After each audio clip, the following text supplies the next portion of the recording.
The chamber of celestial reckoning pulsed with a faint, internal light, ancient and cold, filtering through the vast crystalline structures that formed the dome of the Xylos hegemony's highest judicial and strategic council.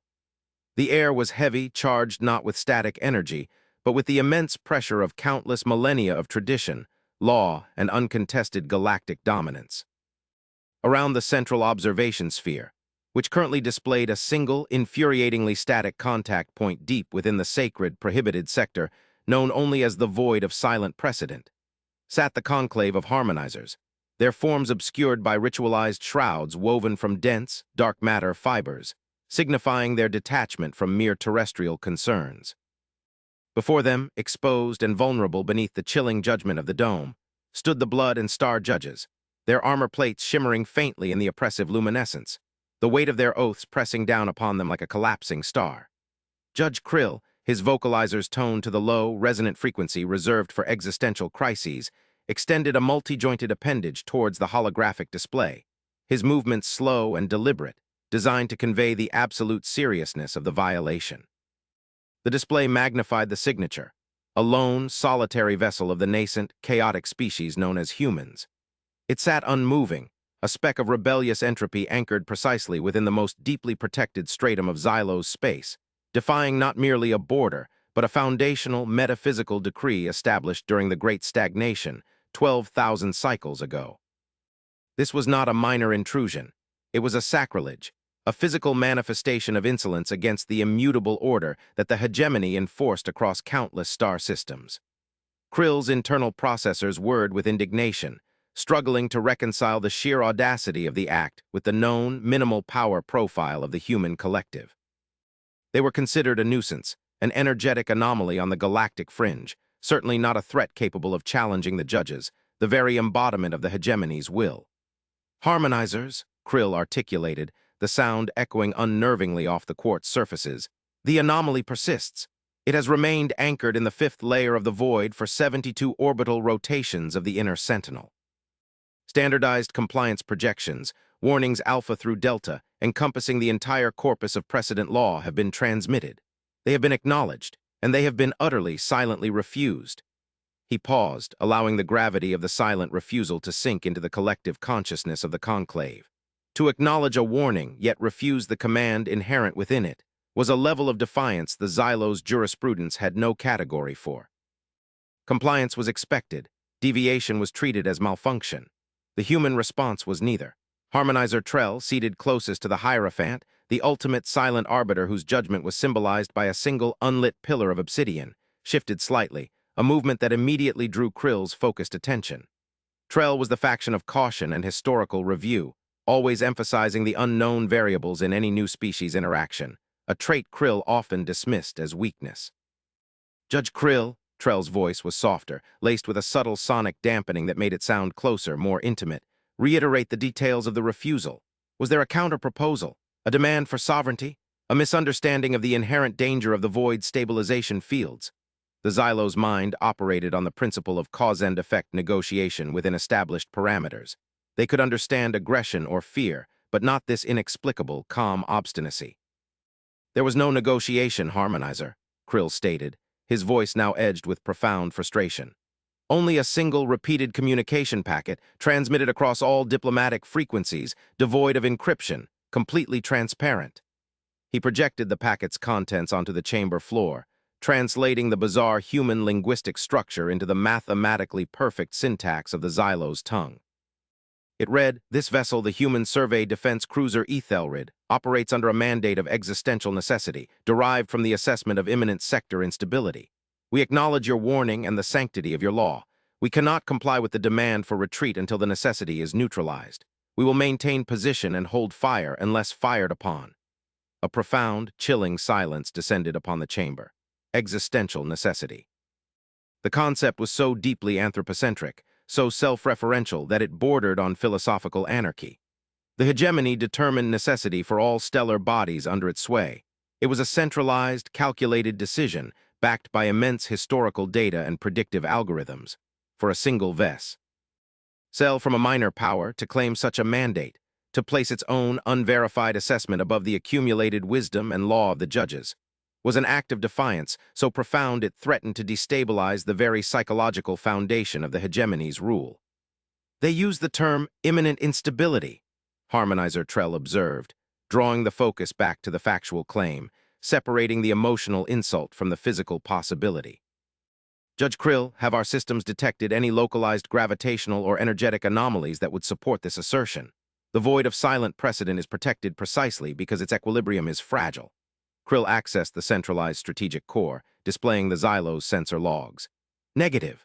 Our monitoring grid, which encompasses the entire restricted region, registers equilibrium at 99.998% efficiency. There are no localized instabilities. The human claim is empirically false, suggesting either malice, extreme incompetence, or an attempt to use a fabricated crisis as a pretext for intrusion.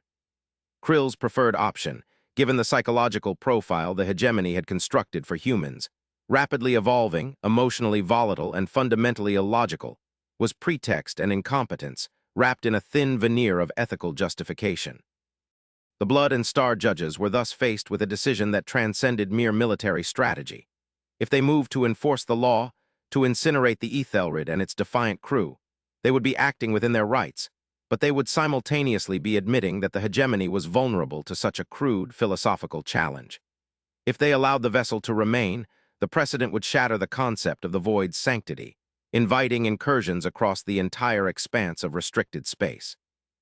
The matter had become a test of wills, a challenge to the supremacy of Xylo's law by a species too young to understand the catastrophic implications of their actions.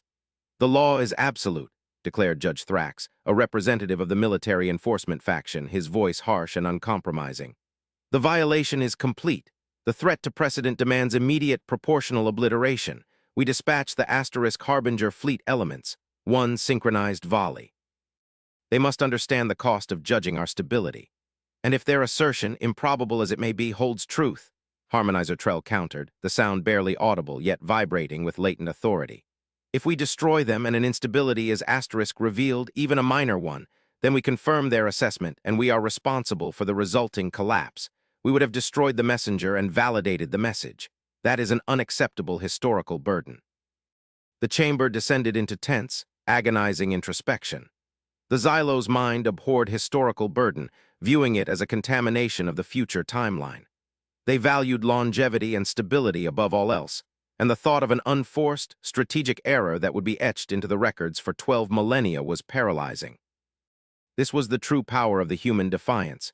It used the Xylo's own rigidity against them, framing the conflict not as a fight for territory, but as a test of judicial prudence. Judge Krill, feeling the weight of the conclave's silence, formulated the compromise. We cannot permit destruction yet, but we cannot allow stasis.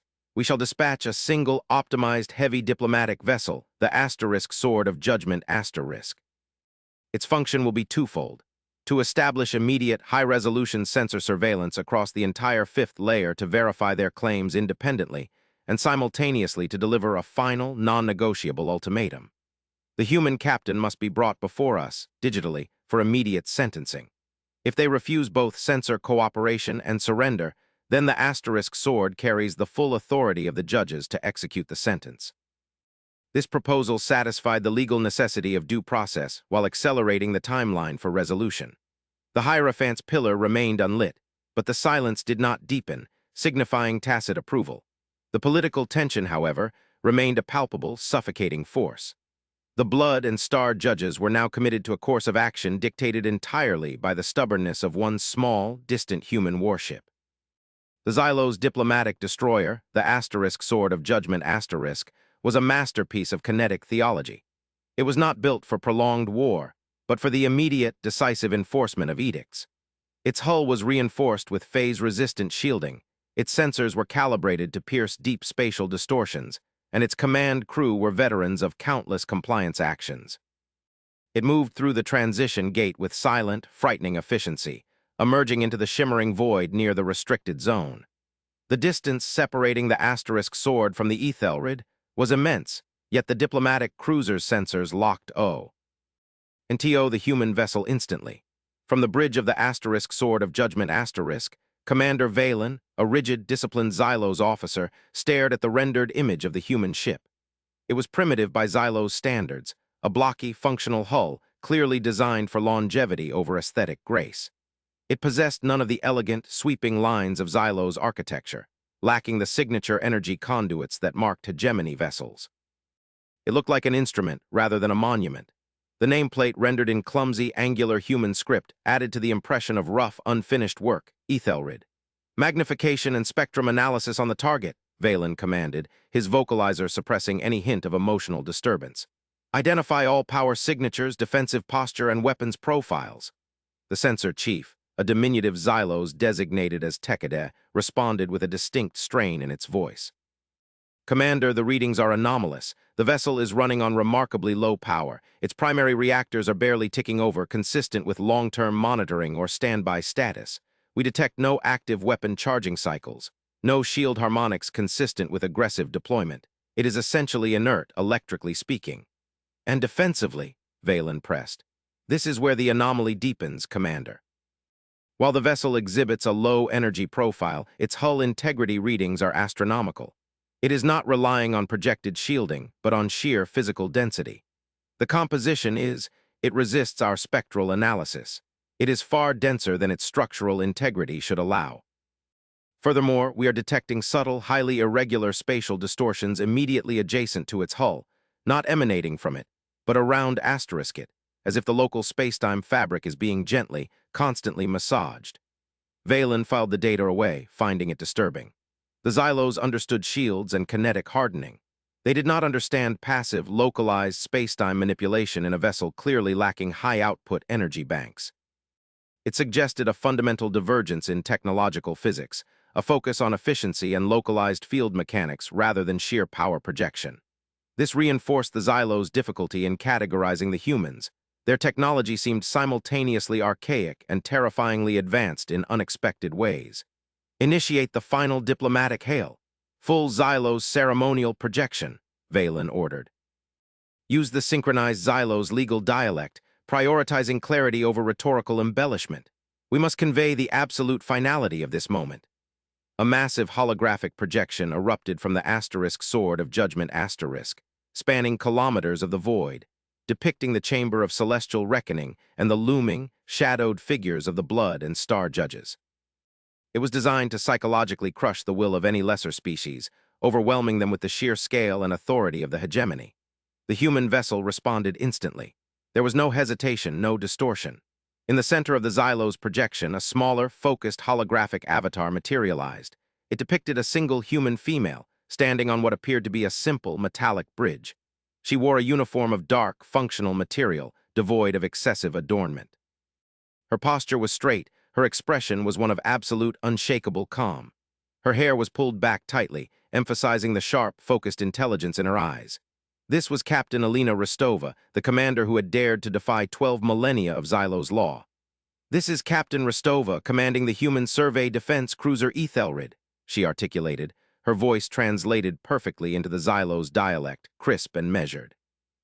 "I acknowledge the final hail from the blood and star judges, transmitted via the vessel-designated asterisk sword of judgment asterisk. Be advised, the status of this vessel remains unchanged." Valen, speaking on behalf of Judge Krill and the conclave, felt a cold surge of incredulity. The human showed no trace of fear, awe, or even strategic deceit. Her refusal was delivered with the same professional detachment one might use to confirm a minor bureaucratic detail. "Captain Rostova," Valen began, his voice amplified to convey monumental authority. "Your vessel resides in the void of silent precedent, a sector designated for the stabilization of gravitational harmonics vital to the regional stability of 3 hegemony core systems. Your presence violates the ancient code of stellar conduct, constituting a capital offense against the hegemony.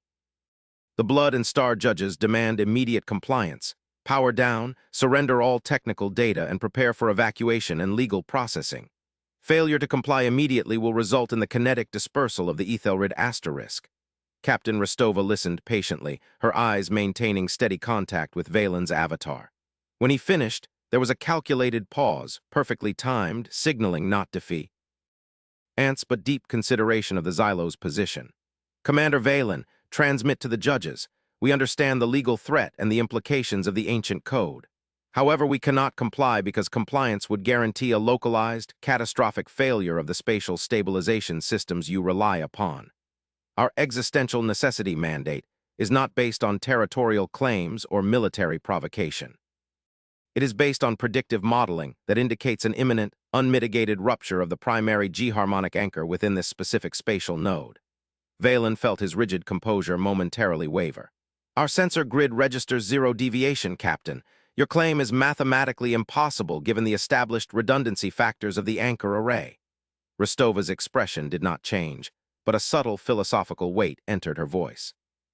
Your sensor grid, Commander, relies upon a model of causality established 12,000 cycles ago, based on known, observable matter and energy signatures. Our predictive model accounts for highly localized, non-baryonic energy resonance that your established detection methodologies are structurally designed to filter out as noise or discard as irrelevant. That resonance is destabilizing the anchor at an exponential rate. This was the first true reveal. The Xylo's hegemony, in its immense age and success, had standardized its detection protocols precisely to ignore noise, the chaotic, seemingly random energy fluctuations associated with nascent stellar formation or highly unstable physics. Humans, operating closer to the chaotic edge of expansion, had clearly developed systems to utilize or recognize these forbidden frequencies. Harmonizer Trell, listening intently from the chamber, transmitted a direct priority query to Valen. Demand proof of the non-baryonic resonance. Request the frequency spectrum. Valen relayed the demand instantly. Rostova nodded as if expecting the request, and a complex data stream, enormously high bandwidth, raw and unfiltered, was transmitted to the asterisk sword of judgment asterisk. The frequency data is attached.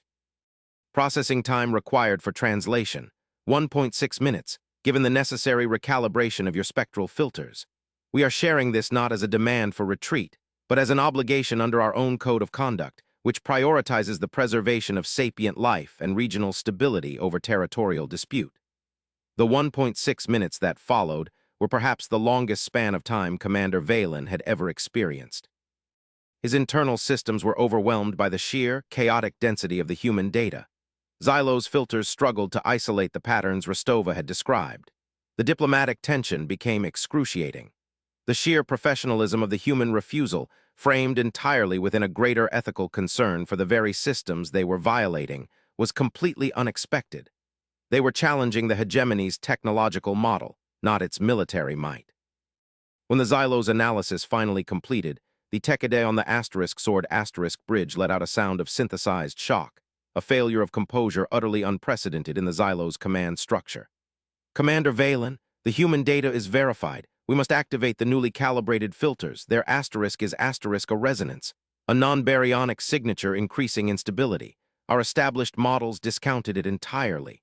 The rate of decay is accelerating. Projected catastrophic failure of the G-harmonic anchor in less than 48 standard orbital cycles. Valen felt the universe tilt on its axis. 48 cycles.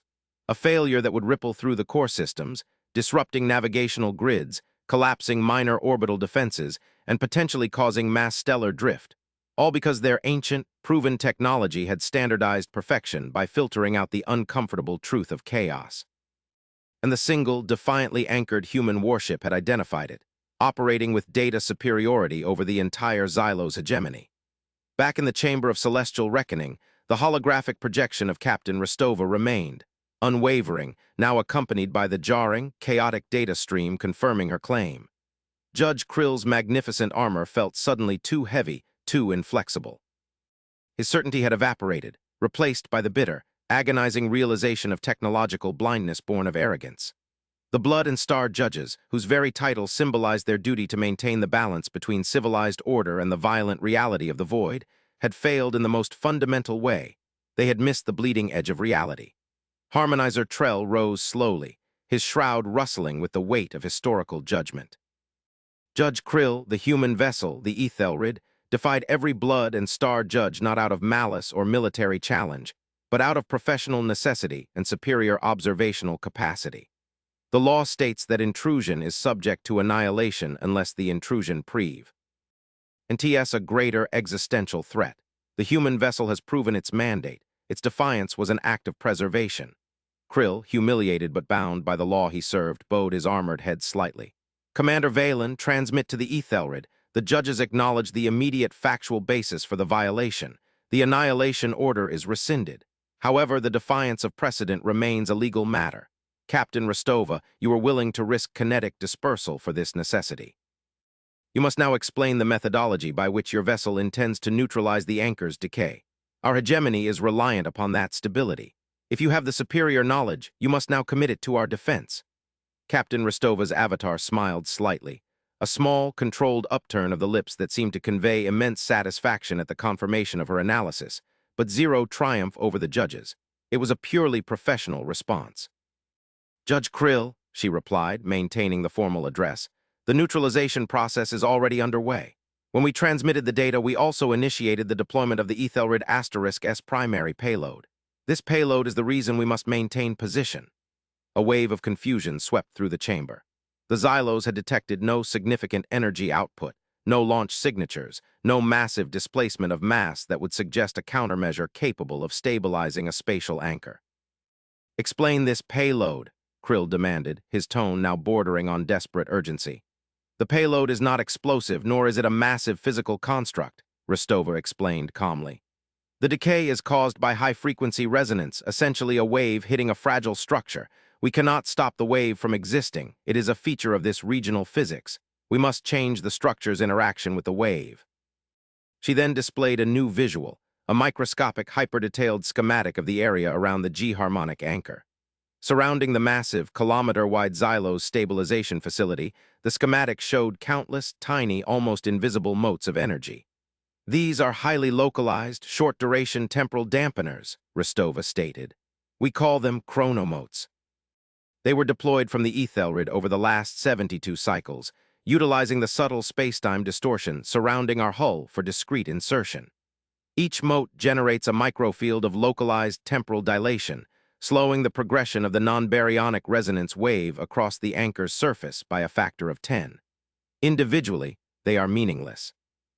Deployed across the geometric structure of the anchor, they create a temporal gradient, diffusing the wave's kinetic energy into harmless, dispersed heat across a vast, infinitesimal timeline. The system requires 2 additional cycles of deployment to reach critical mass, after which the anchor will return to functional equilibrium, stabilized against the non-baryonic resonance. The judges stared at the display, their processors straining to comprehend the sheer elegance and complexity of the human solution. The Xylos philosophy was built on immense, durable solutions, kilometer-wide anchors, planet-shattering engines. The humans had solved a galactic-scale problem with localized, microscopic temporal manipulation. They had utilized the very noise the Xylos filtered out, turning a chaotic threat into a controllable physical mechanism. This required not just different technology, but a completely different philosophical approach to physics, one that embraced local chaos management over universal order imposition. Harmonizer Trell leaned forward, his voice filled with newfound respect. Captain Rostova, the resources required to generate, contain, and accurately deploy that quantity of localized temporal fields, your vessel is listed in our records as a survey defense cruiser. This capability far exceeds what we had modeled for your species. Rostova's calm gaze met his.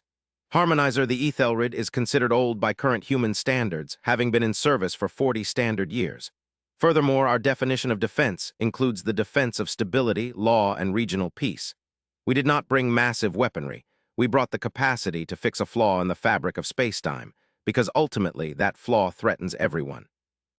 That is the true meaning of the mandate of existential necessity. The revelation was shattering. The single human warship that had defied the judges was, in essence, a hyper-specialized, highly efficient repair platform disguised as a modest patrol vessel. Its power lay not in destructive force, but in the precision of its technological application and the ethical commitment to act when others were blind. The Xylos judges had prepared for war, only to be met by a maintenance crew. The following 48 cycles were characterized by an unprecedented level of interspecies cooperation, conducted under a charged truce. Commander Valen and the Sword of Judgment were relegated to observing the chronomote deployment, now cooperating fully, providing logistical support that the Xylos systems were better suited to handle, such as filtering out ambient stellar dust that could interfere with the microfields. The Chamber of Celestial Reckoning became a continuous observation post. Judge Krill, stripped of his initial certainty, engaged in continuous, serious dialogue with the holographic projection of Captain Rostova, transitioning from judicial inquiry to collaborative technical consultation. The conversations were long, detailed, and utterly devoid of the cultural antagonism that marked their initial contact. "Captain Rostova," Krill asked during one such consultation, reviewing the geometric precision required for the mote placement, "your culture placed this level of complex technological capacity in a vessel classified as merely defense. If this is the capacity of your older ships, what scale of power do your core military assets possess?" Rostova paused, her eyes reflecting the internal lights of the Ethelred *S bridge. "Judge Krill, that is a question predicated on a misunderstanding of human strategic priorities. We possess vessels optimized for kinetic conflict. Yes, should that be necessary. But our greatest capacity is rarely found in pure destruction. It lies in optimization and resilience. The Ethelred cost our collective far less energy and material than it would cost to build one of your core system stabilizers. Our power is not derived from making the biggest hammer, but from understanding the precise nature of the nail." Harmonizer Trell took over the line of inquiry, delving deeper into the philosophical gulf. "Your decision to enter the void of silent precedent, a decision you knew carried an immediate death sentence, was it approved by your central authority? Did your civilian government sanction this suicidal act of technological altruism?" "The mandate of existential necessity is held by the command staff, not the centralized government," Rostova stated plainly. "When our algorithms predicted the failure, the local command was empowered to proceed with the solution, regardless of legal constraints imposed by external powers. We adhere to the prime directive. The preservation of stable, sapient systems takes precedence over political boundaries. If we had retreated to consult, the anchor would have ruptured. Our government would have certainly ratified the decision post facto, but crucial to understanding human action is the principle of empowered necessity at the point of crisis. We do not wait for consensus when disaster is imminent." This was the core revelation that stunned the judges. The Xylo's hegemony was entirely centralized, its decision-making glacial, requiring vast political consensus. The humans, in contrast, granted immense ethical and technical authority to small, autonomous units operating on the fringe. They had delegated the power of survival. The human species was revealed not as a unified, monolithic empire, but as a dynamic network of empowered cells, each capable of acting as the moral and technical vanguard when crisis demanded. Their power was decentralized, distributed, and frighteningly fast to mobilize. "You equate the technical necessity of saving a stellar anchor with an ethical mandate," Trell mused, reviewing the deep space communication logs provided by the Ethelred detailing their mission genesis. "Your ethics are inherently intertwined with your engineering." "To us," Rostova affirmed, "ethics is applied technology. If we possess the capacity to prevent a catastrophe, withholding that capacity is an ethical failure. The universe does not care for our borders or our legal decrees. It only registers physical reality. We prioritize reality." As the final chronomotes were deployed, and the Xylo's sensors confirmed the instantaneous stabilization of the G-harmonic anchor, returning the equilibrium to a flawless 99.999%, a stability level not seen in centuries, the tension finally broke. Judge Krill sent the formal, legally complex acknowledgement of the Ethelred *S successful intervention, conceding that the violation of precedent law was justified by the prevention of catastrophic collapse. "Captain Rostova," Krill stated, his voice now tinged with reluctant respect, "the judges owe your species a debt of stability. We must now turn to the legal resolution. You defied every judge. You broke the fundamental law. We cannot simply disregard this action. What do you request as recompense for your expertise, and what will you accept as the mandated legal sanction?" Rostova's gaze remained steady. "Judge Krill, we require no recompense. We acted according to our mandate. Our payment is the continuity of your regional stability. Regarding sanction, we understand the necessity of maintaining your legal structure. We accept the imposition of a penalty T. Hat reaffirms the authority of your precedent law." Before Krill could articulate the complex, severe penalties he had formulated, likely including a multi-century exclusion zone or a crippling material tariff, Rostova preempted him with a startling proposal. "However," she continued, "we request that the sanction be reciprocal and constructive. Let the consequence of our defiance be the permanent amendment of the ancient code of stellar conduct. inserting a single new clause, henceforth to be known as the Ethelred Amendment. It must state that any external species that prevents an empirically verifiable existential catastrophe against the hegemony shall be retroactively granted authorization for that intrusion, provided their actions are non-malicious and their data is verifiable. The judges recoiled, metaphorically and literally. This was not a sanction. It was a restructuring of the entire Xylo's legal framework, forced upon them by the very vessel they intended to punish. It meant accepting that external, chaotic, autonomous forces could override centralized hegemony law, provided they were right. It meant admitting the hegemony was fallible and required external correction. Harmonizer Trell, however, saw the profound wisdom in the proposal. Judge Krill, this is the only way to satisfy the law. If we impose a material penalty, we suggest we acted for gain, diminishing the sanctity of precedent. If we accept the amendment, we solidify the law, proving that the law can adapt to the chaotic reality the humans manage. We must codify the necessity override. And so, under the immense pressure of their own saved stability, the blood and star judges were compelled to accept the human sanction. The Ethelred had not only defied the judges, but had successfully dictated the terms of its own punishment, forcing the most powerful, rigid legal system in the galaxy to incorporate the human principle of decentralized, ethical necessity. The weeks that followed the signing of the Ethelred Amendment were marked by a tense, rapid diplomatic thaw. Captain Rostova was formally digitally introduced to the conclave, and the Ethelred was reclassified from anomaly to mandated external stabilizer. The humans had proven their ethical depth, their technological sophistication, and their strategic intent.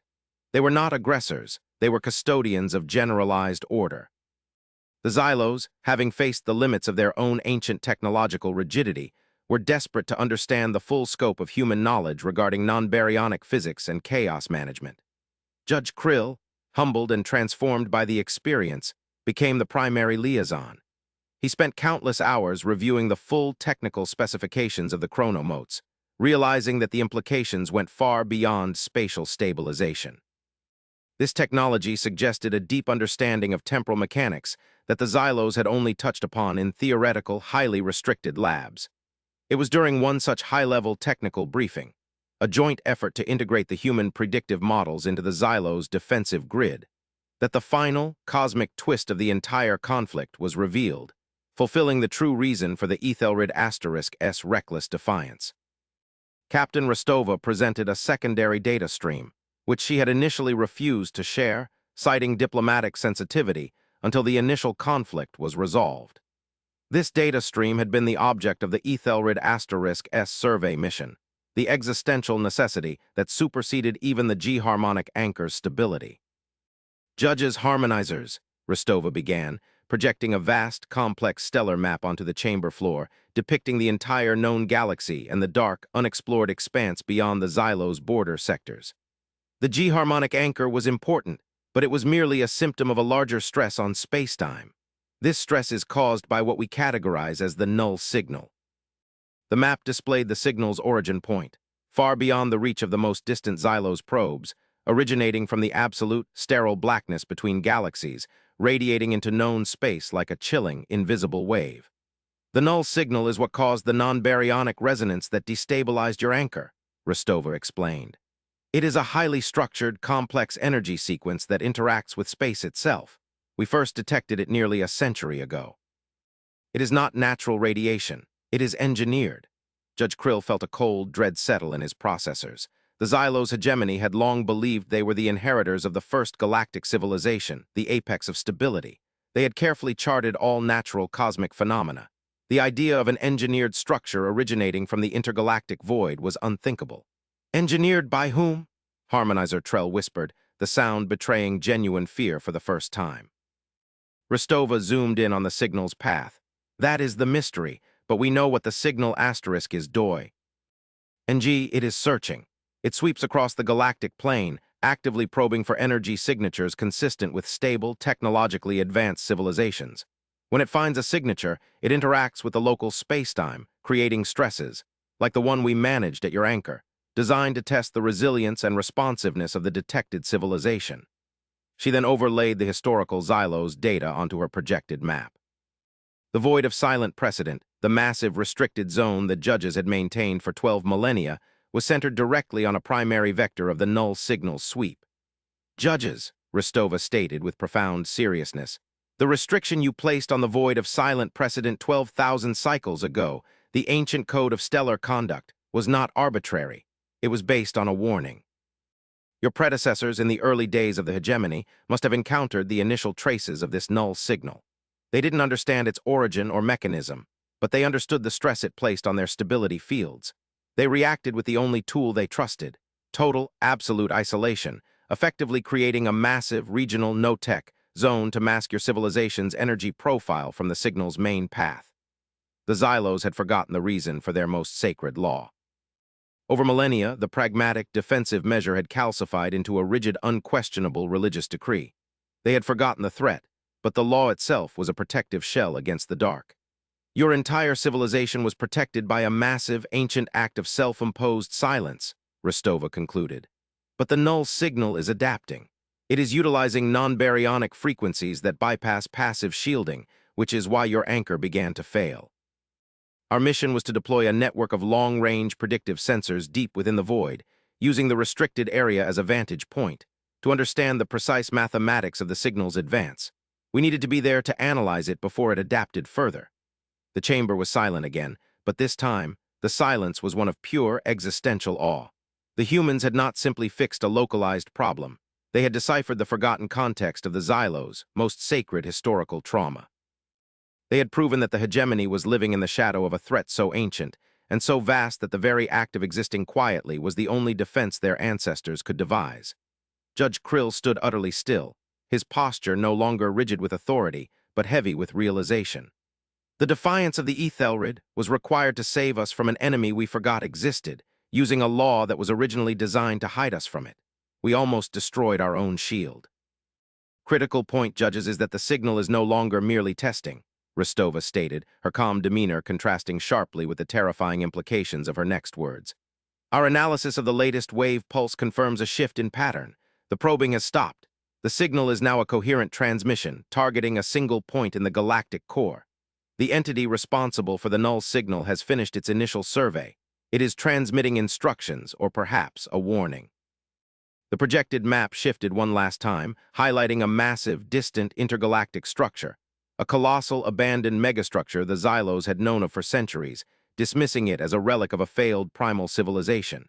It was precisely at this megastructure, far in the northern galactic fringe, that the null signal was now focused. The signal is originating from a specific sequence of the ancient structure, Rostova explained. It is a coordinate, or perhaps a challenge.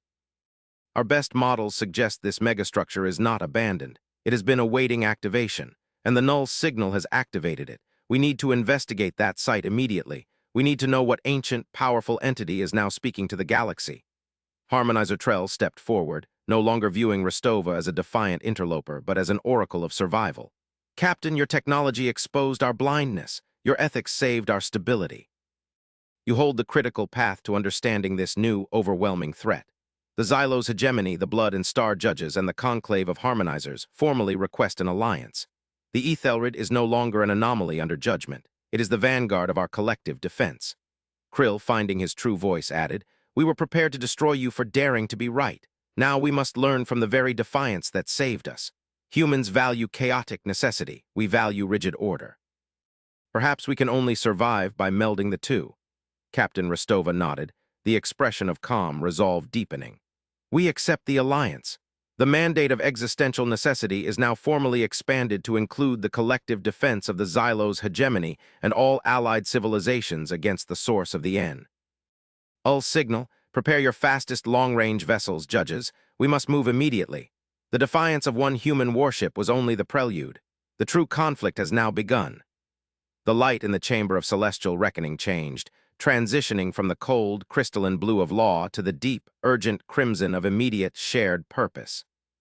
The single warship that had defied the ancient galactic order had not sought to conquer or destroy, but to unite, revealing that the true danger lay not in the unknown chaos of emergent species, but in the forgotten dangers lurking in the deep silence between the stars. The Blood and Star Judges realized that the humans were not just powerful in their technology, but in their capacity to choose ethics over expediency, and that very choice was the greatest force the galaxy had ever encountered. The future of stability now depended entirely on the continued, defiant presence of the Ethelred, sailing into the darkness, guided by a principle that transcended law, the absolute necessity of survival. The shift in strategic posture required a fundamental reorientation of Xylo's thinking, a philosophical undertaking perhaps more difficult than any military mobilization. Judge Krill, now acting as the Xylo's High Ambassador to the newly formed Unified Countersignal Initiative, UCSI, spent days aboard the Asterisk Sword of Judgment shadowing the Ethelred as the two vessels began the immense transit toward the activated megastructure. The Xylo's cruiser was designed for speed and overwhelming kinetic response. The Ethelred was designed for observation, longevity, and subtle manipulation. Their integration was a study in contrasts. Krill watched the human crew operate through remote projection feeds. They were disconcertingly small, physically fragile by Xylo's standards, yet their movements were fluid, precise, and entirely lacking in the ritualistic tension that defined Xylo's military conduct. Captain Rostova was often seen conferring with her technical specialists, not through formalized command chains, but through quick, intense, peer-to-peer dialogues, a flat hierarchy based on immediate technical expertise rather than rank or age. He often conferred with Harmonizer Trell, who remained in the chamber providing continuous strategic oversight and mediating the political fallout of the Ethelred Amendment. The hegemony was reeling, the core political consensus challenged by the realization that their millennia of isolationist stability was merely an accidental byproduct of a necessary, forgotten fear. Harmonizer, Krill transmitted during a rare moment of reflection, as the Asterisk Sword of Judgment utilized its energy core to generate a gravitational slingshot maneuver that the Ethelred simply observed. Their technology, their methods, it is all predicated on the assumption of inevitable chaos. They see order not as an immutable state, but as a temporary, managed consequence of applied knowledge. Our entire civilization is built on the opposite premise. And their ethical framework supports this chaos management, Trell responded, his projection shimmering slightly with intellectual fervor. They accepted the death sentence of the judges without fear, because the success of their mission validated their actions, regardless of the consequences to themselves. They were willing to sacrifice their singular vessel and crew for the stabilization of an alien system they did not legally recognize. Such altruism, divorced from immediate material gain, is baffling and terrifying. The Xylos had historically assessed threat based on visible firepower and resource accumulation. They were now confronted with a species whose primary strategic asset was its ethical code and its ability to act locally and quickly for universal gain. As they approached the deep space where the null signal originated, the environmental conditions grew increasingly strange. The Xylos navigators, relying on established stellar cartography, began to experience significant difficulty. Their gravitational sensors provided conflicting data. Their deep space radar returned meaningless noise. Captain Rostova, Krill queried urgently, his frustration rising, the navigation array on the Asterisk Sword is compromised. The null signal's field interference is disrupting our predictive jump calculations. We are slowing significantly. How does the Ethelred maintain course velocity? Rostova's avatar appeared instantly, calm amidst the rising crisis signals on the Xylos bridge. Judge Krill, your navigational systems rely on triangulation against known pulsars and stable stellar bodies. The signal is subtly shifting the perceived position of these reference points across specific frequency bands. It is a spatial illusion designed to confuse long-range navigation. And you are immune to this illusion, Krill demanded. No, we simply use a different method, Rostova explained. We are not navigating by what we see, but by what we sense. The Ethelred Asterisk relies on a localized, self-referencing inertial gyroscope that constantly monitors the minute fluctuations of the local quantum foam, entirely independent of external stellar anchors. We know exactly where we are relative to the Ethelred Asterisk's current position, regardless of how the stars appear to shift. We are ignoring the map and trusting the physics of the immediate location. The humans were navigating based on Asterisk internal stability rather than external reference Asterisk. This realization struck Krill with profound force. It mirrored their entire approach to civilization. They relied on their internal ethical and technical stability to guide their actions, ignoring the external, shifting boundaries of galactic politics and ancient laws. Rostova offered a solution. We are projecting a highly filtered, corrected navigational tether to the asterisk sword of judgment asterisk. You must rely entirely on our internal inertial data, Judge Krill. You must surrender the certainty of your traditional maps and trust the calculated, localized truth generated by the Ethelred asterisk. The decision was a profound, symbolic moment. For the judges to literally surrender their navigation, their means of knowing their place in the universe, to the single human vessel that had defied them, marked the true beginning of the alliance. Krill gave the order. The asterisk sword of judgment asterisk, once a symbol of absolute Xylo's authority, was now being towed through the void by the quiet, blocky Ethelred, relying on the chaotic internal knowledge of the humans. The activated megastructure loomed before them, kilometers wide, an impossibly complex lattice of blackened, ancient metal woven with crystalline structures that seemed to absorb all light and warmth. It hung in the void, silent, terrifying, and profoundly alien even to the ancient Xylo's eye. It was clearly not built for habitation, but for immense, incomprehensible function. The null signal was now emanating directly from the central axis of the structure, a focused beam of non-baryonic energy slicing toward the galactic core. Analysis of the transmission sequence is complete, Rostova reported from the Ethelred asterisk. The null signal is not a simple communication. It is a complex, high-energy computational sequence. It is essentially a program or a key. A key to what? Krill asked, his visual sensor arrays struggling to penetrate the structure's passive shielding. We believe it is activating the megastructure, Rostova stated. The null signal is initializing this entire colossal entity. It is powering up. The sensor chief on the asterisk sword of judgment let out a digitized cry of alarm. Commander, energy readings from the megastructure are spiking. Massive energy accumulation, consistent with a multi-system power drain. It is drawing power from vacuum energy conduits across the entire local sector, Rostova confirmed the reading. The structure is designed to function as an intergalactic relay, a gateway. The entity that sent the null signal is not communicating with the galaxy. It is opening a path asterisk into asterisk the galaxy. And the only thing we know about this entity is that its initial interaction with advanced life was to test for flaws and attempt to induce collapse. The gravity of the situation was crushing. The single act of defiance by the Ethelred had not only saved the Xylos from an internal crisis, but had positioned them perfectly to face a truly existential intergalactic threat. We must stop the activation, Krill declared, his Xylo's instinct for martial solution taking precedence. The asterisk sword of judgment can launch a concentrated fusion torpedo strike. We must disable the central nexus immediately. Rostova's response was immediate and resolute.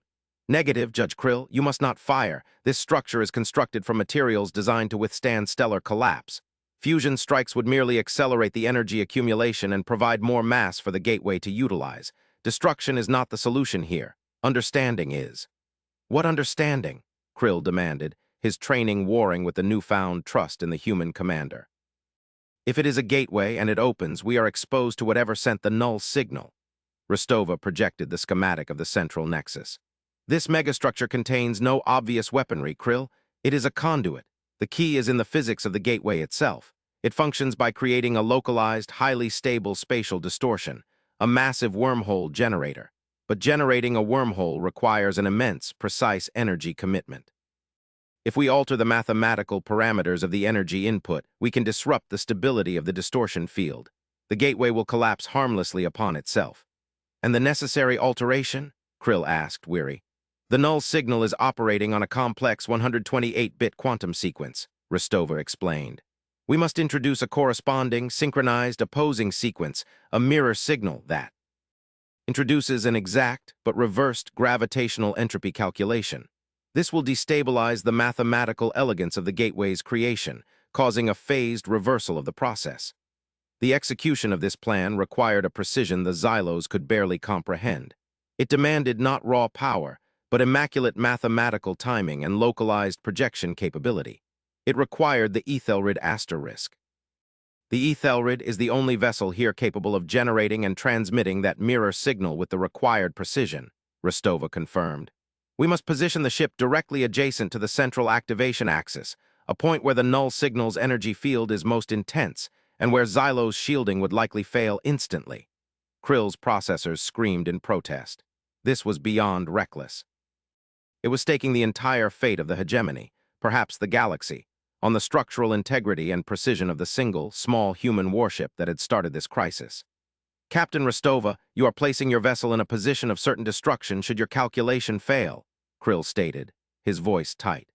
"If the gateway accelerates or the field destabilizes rapidly, the Ethelred will be vaporized before the asterisk sword of judgment can even begin evasive maneuvers."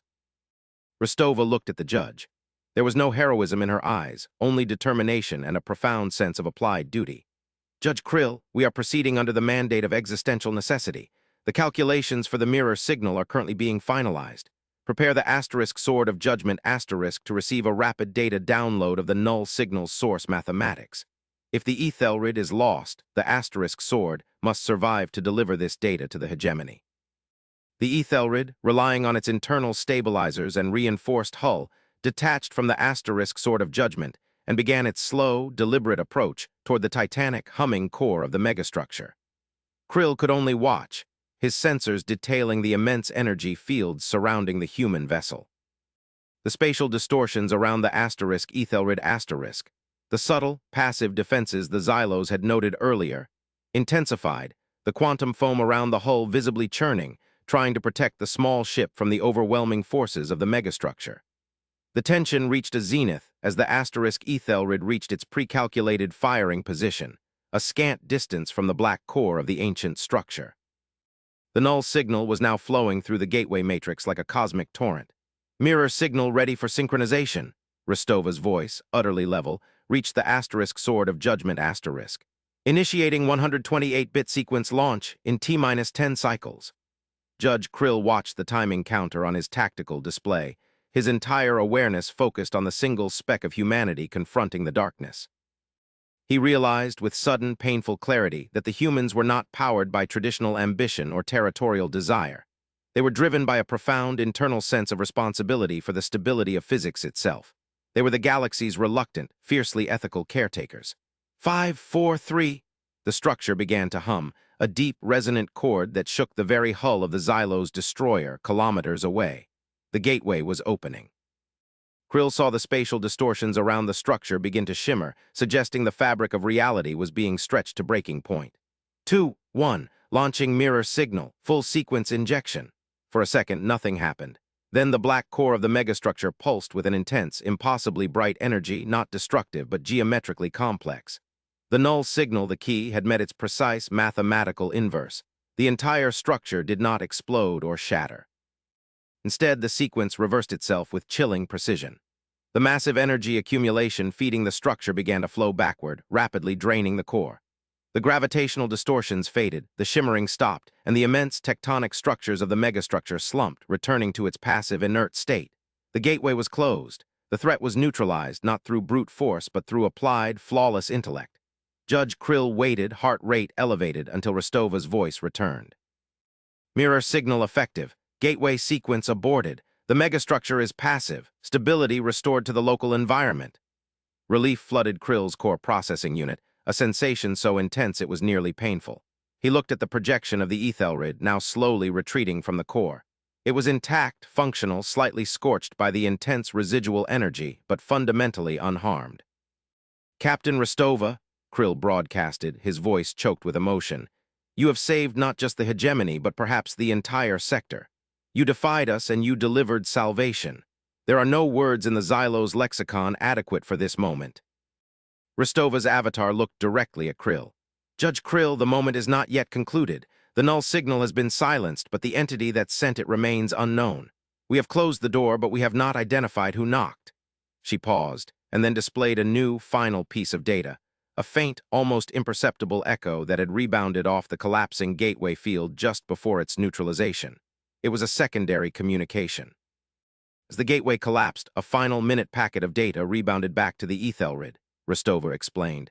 "It is not the original null signal. It is a different sequence using an older, more primitive encoding structure, one that we have identified from studying ancient, theoretical pre-hegemony stellar artifacts." Rostova displayed the packet, translated into Xylos syntax. It was short, precise, and utterly terrifying. "The test is concluded. You have proven unworthy of silence. The guardianship of the void is forfeit. We return."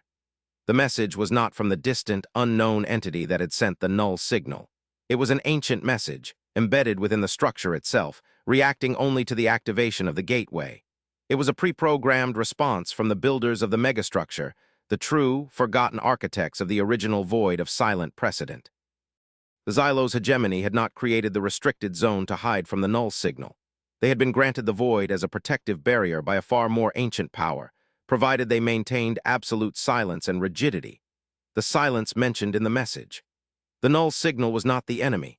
It was the mechanism used by the ancient guardians to test if the current inhabitants, the Xylos, were still maintaining the absolute, silent, isolationist rigidity required to earn the protection. By allowing the intrusion of the *ethelred *, by engaging with the chaos, by being forced to adapt, the judges had technically failed the ancient test of silence, though that failure had simultaneously saved them from the null signal's catastrophic effects. The humans' defiance, which forced the Xylos to act and adapt, had paradoxically triggered the termination clause of the ancient Treaty of Guardianship. The Ethelred had not just defied the judges, it had revealed that the Xylos were living under an ancient, silent contract of protection, one they had now broken by choosing action over static law. Guardianship of the void is forfeit, Harmonizer Trell intoned from the chamber, the reality settling on him like the weight of a dying star. The void was not merely restricted space, it was a sanctuary granted to us by those who built this system. And by engaging the threat actively, we have shown that we are no longer capable of the rigid necessary isolation. We are exposed. Captain Rostova, the calm center of this cosmic storm, offered the final, sobering assessment. The guardianship is forfeit, yes, but the entity that sent the null signal, the test mechanism, will not cease its efforts. Now, however, we face them together without the burden of ancient, restrictive law. We are exposed, Judge Krill, but we are also free to defend ourselves effectively. The Ethelred, the human warship that defied every blood and star judge, had ripped away the protective isolation of the hegemony, not for malicious reasons, but to force the Xylos into the modern, chaotic reality of the cosmos. The alliance was now cemented by a shared vulnerability and the realization that the greatest danger was not the unknown, but the comfort of ancient, unexamined certainty. The universe was vast, and the era of silent hiding was over. The judges, stripped of their complacency, now looked to the pragmatic, ethical power of the human species to lead them into a dangerous, but necessary, future. The return transit was slow, marked by continuous, intense dialogue between the Ethelred and the Xylos' political and strategic cores. The new political reality, the Ethelred Amendment, had fundamentally changed the hegemony's relationship with emergent species. No longer would contact be defined by absolute adherence to ancient law, but by the assessment of existential necessity and verifiable intent. Judge Krill, now visibly less armored and more focused on immediate, pragmatic concerns, had begun to incorporate human methods into his own command structure. He understood that the power of the Ethelred was not in its engines or its temporal dampeners, but in the psychological resilience of its crew, their capacity to handle catastrophic risk with cold, ethical logic. Harmonizer Trell, meanwhile, spearheaded the philosophical integration, preparing the hegemony for the inevitable, widespread cultural shock stemming from the revelation of the forgotten guardianship and the presence of the far more dangerous null signal entity. The humans are the antidote to our stagnation, Krill, Trell transmitted during one final deep reflection. Our defiance was a forced evolutionary step for our species. They forced us to recognize that the law, designed for survival, was becoming a mechanism of extinction. The Ethelred and the Sword of Judgment finally emerged from the restricted zone, meeting the welcoming fleet of Xylos ships, massive, silent warships that now seemed almost ponderous compared to the swift, decisive action of the human vessel. The fleet recognized the Ethelred not as an intruder, but as a silent, powerful ally. Captain Rostova delivered her final report to the assembled digital conclave, standing before the unlit pillar of the Hierophant. She did not boast, nor did she minimize the defiance. She presented the facts of the threat and the necessity of immediate, unified action against the entity that had sent the null signal. We have faced the limits of our knowledge and the failure of our predictive models, Rostova concluded. The future requires continuous adaptation, Judge Krill. We must build new stability, not based on silence, but on shared defense and ethical transparency. We request that the hegemony commit significant resources to the UCSI. The human species will provide the predictive modeling and vanguard action. We require the hegemony's immense resource capacity and stability to project that defense across the galactic plane. Krill, now designated the commander of the UCSI, stepped forward. The alliance is ratified. We will commit our full resources. The defiance of the Ethelred has saved us once, and the defiance of the blood and star judges against their own ancient laws will now define our future. We are no longer defined by what we fear, but by what we choose to defend. The conclave, in a collective act of unprecedented symbolism, activated the Hierophant's pillar. It did not glow with the familiar, cold white light of law, but with a vibrant, shifting array of colors, the spectral representation of both Xylo's rigidity and human chaos management. The story of the single human warship that risked everything to save an ancient empire through the sheer, unyielding force of necessity became the foundation of a new galactic understanding. The humans were not a chaotic peripheral power. They were the embodiment of calculated ethical courage. They had been willing to face destruction to save a principle, and in doing so, they revealed that the true measure of a civilization's power lay not in the size of its fleet, but in the depth of its resolve to do what was right, regardless of the cost. The Xylo's hegemony, now aware of the vast, ancient darkness that surrounded them, realized that their survival depended on embracing the very chaotic dynamism they had spent millennia trying to suppress. The time for silence was over. The time for unified, purposeful defiance had begun. The weeks flowed into months, and the UCSI rapidly expanded, incorporating the massive, durable Xylo's architecture with the efficient, predictive human technology. The Ethelred, still under the command of Captain Rostova, was now permanently stationed near the newly fortified section of the former void of silent precedent, acting as the primary sensor platform monitoring the deep intergalactic approach vectors. Judge Krill and Captain Rostova had developed a working relationship defined by mutual, profound respect.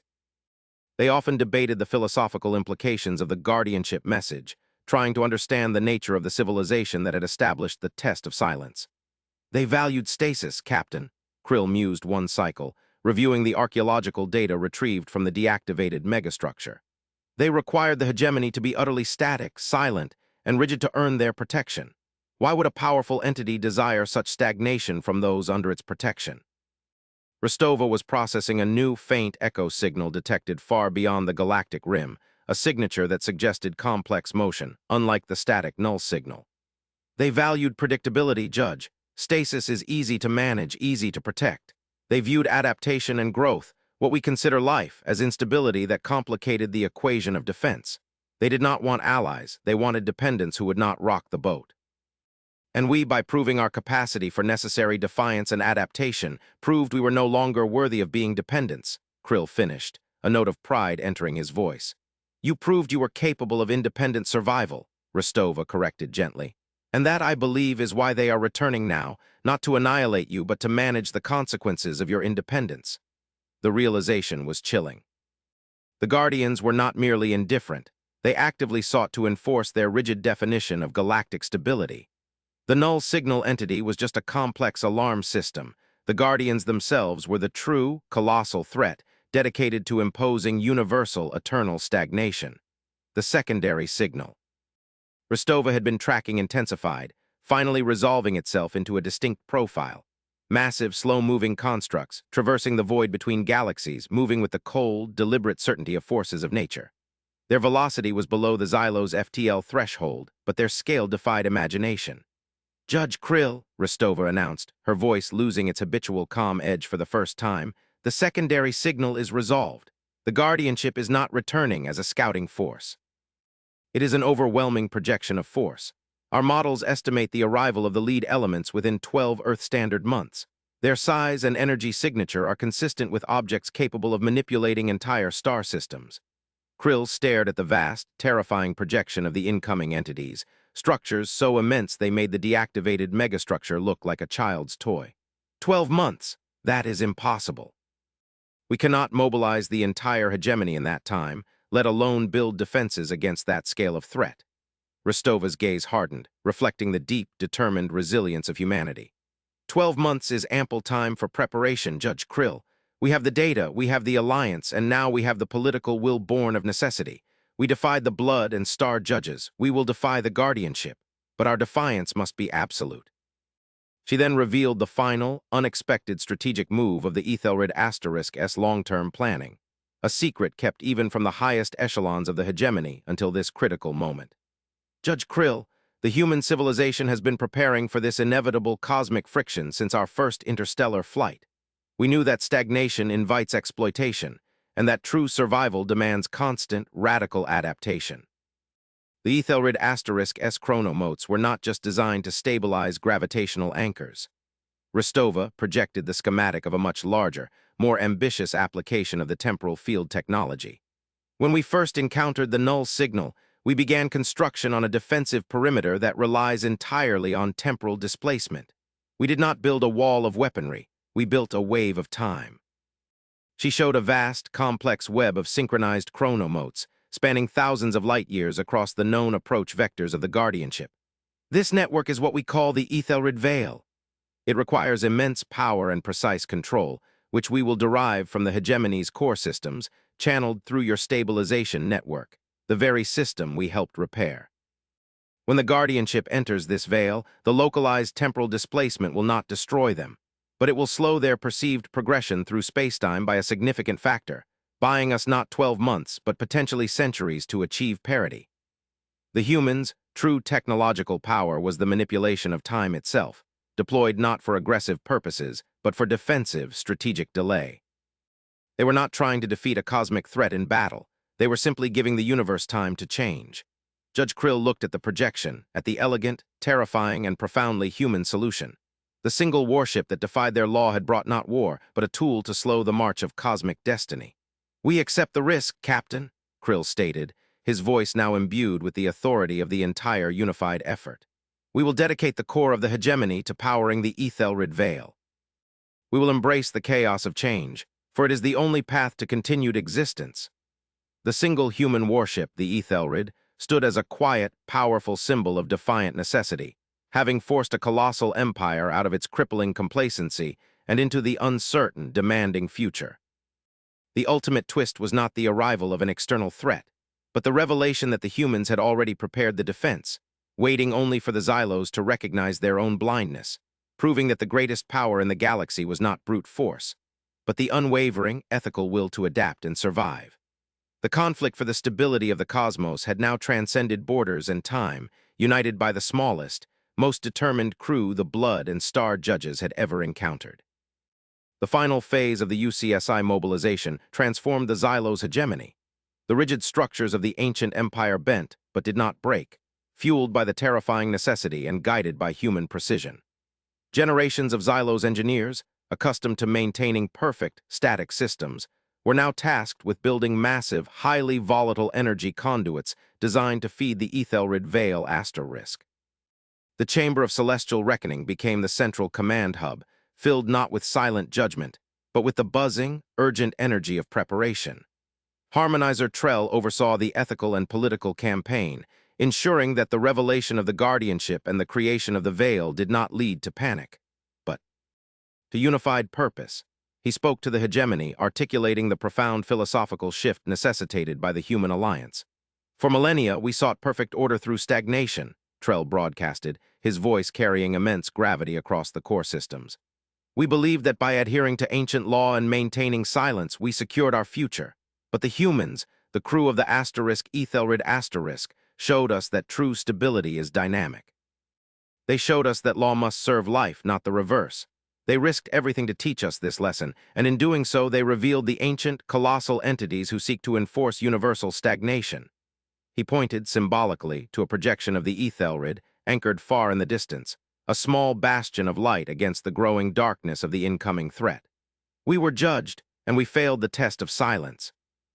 We are now judged by the guardianship, and this time we will define our own test, the test of unified defiance. We will meet the future not with fear, but with the combined ethical and technological might of our newfound alliance." Judge Krill, leading the mobilization of the vast Xylos fleet, now tasked solely with defending the massive power conduits feeding the Veil, felt a strange sense of liberation. The ancient burden of maintaining an impossible, flawless law had been lifted, replaced by the immediate, exhilarating weight of active defense. He now understood the core human philosophy. The freedom to act ethically and immediately was the greatest strength. The Ethelred Veil was nearing full activation. The amount of energy required was staggering, causing minute, localized temporal distortions around the Xylo's power cores, a necessary side effect. Captain Rostova from the control center of the Ethelred monitored the final, delicate synchronization of the chronomotes. Her crew, exhausted but focused, worked seamlessly. The fate of the hegemony and perhaps the local cluster rested on their mathematical precision. "Synchronization at 99.999%, Captain," reported the human engineering chief. "Prepare for full power channeling from the Xylo's core," Rostova commanded. "Judge Krill, confirm readiness of the main energy siphon." Krill's voice, filtered through the comms, was steady. "The Asterisk Sword of Judgment and the accompanying fleet are secured, power flow authorized. The hegemony commits its core existence to the Ethelred Veil." The moment of activation was not dramatic but profound. No explosion, no flash of light. Only a subtle, almost spiritual shudder across the vast emptiness of the void as the network of chronomotes came online, creating a massive, invisible wave of temporal dilation, stretching across the path of the incoming guardianship fleet. The Xylo's sensors instantly confirmed the effect. The incoming fleets, still vast distances away, suddenly slowed in their perceived velocity, not physically but temporally. Their journey, once measured in months, was now stretched into epochs. Time itself had become the shield. Captain Rostova allowed herself a moment of reflection, looking out at the deep blackness where the colossal, ancient guardianship waited, now trapped in a slow-motion advance. The Ethelred, the single, defiant warship, had given the galaxy time to breathe, to learn, and to grow strong. "Judge Krill," Rostova transmitted, looking at the newly stabilized region of space, "the Veil is stable. The first phase of defense is complete. We have bought time. Now we use it to prepare a response that will truly convince the guardianship that this region is not conducive to eternal stagnation." Krill responded, his voice filled with the solemnity of a leader who had witnessed the birth of a new era. "Captain, we owe our future to your defiance. The Ethelred Amendment is no longer a law of necessity. It is the foundation of our existence. Go forth, Captain. Use the time we have been granted. Find the true path to lasting defense." Rostova nodded, a subtle gesture of understanding across the vast distance. The Ethelred was not done. Its defiance had merely opened the door to a new, shared struggle. The human warship, having defied every judge, every law, and every expectation, now turned its aging hull toward the next challenge, ready to use the precious gift of time it had won to ensure that the hegemony and all who stood with them would never again have to hide in silence. The legacy of the Ethelred was etched not in battle scars, but in the newly rewritten history of the stars. The true measure of human strength was revealed. The capacity for calm, logical, ethical defiance against the immutability of cosmic law, paving the way for a unified future. The following decades transformed the alliance from a necessity into a deeply integrated partnership. The Xylos, under the constant pressure of the slow-motion advance of the guardianship, shed the remnants of their political stagnation, their focus on monumental, durable engineering now combined with human expertise in efficiency, precision, and chaos management. New vessels were constructed, massive, armored Xylos hulls housing nimble, temporally stabilized human engine cores and advanced sensor arrays, ships that embodied the unified defiance of the UCSI. The Ethelred, preserved and constantly upgraded, remained the symbolic core of the unified fleet, its crew rotating but its mission perpetual, maintaining the Ethelred Veil and continuing the deep space analysis of the guardianship's structure and intent. Captain Rostova, having long since passed command to a successor, became the chief strategist for the UCSI, her quiet counsel carrying the weight of proven historical foresight. Judge Krill, now an ancient figure in the rapidly adapting hegemony, often visited the chamber of celestial reckoning. The crystalline dome, once reflecting isolation, now shone with the vibrant, chaotic colors of the integrated technologies. He stood before the Hierophant's pillar, which now continuously pulsed with the energy signature of the Ethelred Veil, a permanent reminder of the sacrifice and necessity of human defiance. He reflected on the paradox of the confrontation. The Xylos had believed that perfection lay in the absence of change. The humans had proven that survival lay in the mastery of change. The guardianship, slowed to a crawl by the temporal distortions, remained an overwhelming, monolithic threat, but it was no longer an immediate panic. Time, the most critical resource, had been secured. The larger twist, however, had one final, profound layer. Hidden within the historical data the Xylos had excavated from their deepest archives during the rapid mobilization. While the guardianship intended to impose eternal stagnation, the initial source of the null signal, the entity that had built the complex testing sequence, had been completely misunderstood. The Xylos historians, integrating the human linguistic and sociological analysis into their records, found that the null signal was not merely a test for rigidity. It was a complex distress call, encoded in a physics pattern designed to bypass traditional communication and elicit a response based on pure, fundamental physics intervention.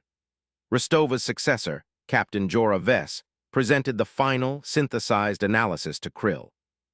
"Judge Krill," Vess stated, standing before the vast tactical display, "the null signal was a plea for help, not a declaration of war. The entity that sent it was trying to alert the galaxy to the imminent return of the guardianship, hoping that someone would respond not with aggression, but with stabilization and intelligence." "The entity was attempting to recruit an alliance against the guardianship?" Krill asked, the implications reshaping galactic history once more. "Yes, Judge. And it specifically encoded the signal to target systems prone to high energy density and immediate, decisive action. Systems that would recognize the physics of instability and be willing to intervene regardless of risk. It was searching for an ally with the ethical framework of the humans. When the Ethelred intervened with the chronomotes and resolved the G-harmonic instability, the entity recognized the response. The final, rebounding message, the one that triggered the guardianship is forfeit warning, was not a simple echo. It was a transfer of ownership. Vess projected the analyzed data packet. Within the chaotic energy of the original null signal's core, there was a deeply encrypted informational payload. The entity that sent the null signal was a resistance movement, the last remnants of a civilization that was once enslaved by the guardianship, forced to build that megastructure. They designed the megastructure to activate as a gateway, but also as a transmitter for their final, desperate message. They couldn't communicate directly, so they made a test of necessary action. The translated payload was a massive data dump, containing the blueprints for the guardianship's internal weaknesses, their operational philosophy, and most critically, the precise locations of vast, hidden resource caches left by the resistance for any future force capable of passing the test of necessity. The defiance of the Ethelred asterisk, the willingness to risk annihilation to fix an instability, was the passphrase, Judge Krill, Vess concluded. By defying your law, Captain Rostova proved the humans were the ethical and logical inheritors of the true fight against stagnation. The guardianship of the void was not forfeited, it was transferred. The Ethelred didn't just save the hegemony, it inherited an ancient war. Judge Krill looked at the massive tactical display, the slow, inexorable march of the guardianship on one side, and the energized, unified, adapting fleet of the UCSI on the other, armed with knowledge provided by a resistance millennia dead, but now resurrected by human defiance. The ultimate conclusion of the Ethelred asterisk's journey was not military victory, but the profound realization that the chaotic nature of the universe demanded perpetual ethical vigilance. The single human warship that defied every blood and star judge had not only saved the Xylos, but had also successfully completed an ancient, terrifying galactic challenge, inheriting the leadership of the free galaxy at the very moment the ancient oppressors returned. Krill finally spoke, his voice strong and clear across the chamber. "We mobilize for the long war. The humans taught us that law must serve necessity, and necessity demands courage. We are no longer the Xylos' hegemony seeking silence. We are the vanguard of the unified, chaotic defense of life itself. The Ethelred proved that the greatest power is not in the stars we conquer, but in the principles we refuse to compromise." He looked toward the far distances, toward the temporal distortions where the colossal threat waited. The Xylos were finally ready. They had been dragged, defiant, into the light of responsibility by the actions of one small ship and one unwavering crew, proving that true courage was not the absence of fear, but the ethical mandate to act when no one else dared. The Ethelred had not just defied the judges, it had saved their souls, preparing them for the greatest conflict the galaxy had ever faced. The final preparations for the projected, multi-century conflict were complex, involving the re-engineering of entire star systems to support the Ethelred Veil and the deep space strategic planning. Captain Vess, working closely with Krill, utilized the inherited resistance data, the ancient blueprints for exploiting the guardianship's core vulnerabilities, which often related to their own paralyzing rigidity. The legacy of the initial defiance continued to ripple outwards, reshaping not only the Xylos, but every species within their former sphere of influence, who now looked to the UCSI for protection and guidance. The humans, thrust into accidental leadership, maintained their calm, ethical approach, defining the alliance not by dominance, but by the principle of shared necessity.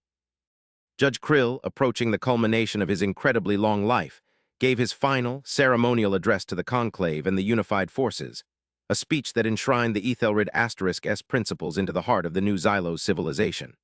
"We stand on the precipice of a protracted war against the forces of stagnation," Krill's voice echoed throughout the vast chamber, amplified for all allied species. "We were saved from our own complacency by a single act of profound ethical defiance. We attempted to enforce a law that mandated silence, and the human vessel, the Ethelred, defied us, knowing that the only true law is the preservation of stability and the right to existence." He gestured to the vast projection of the Ethelred veil, shimmering faintly in the distance. "We did not defeat the guardianship. We outmaneuvered them by embracing the chaotic reality they fear.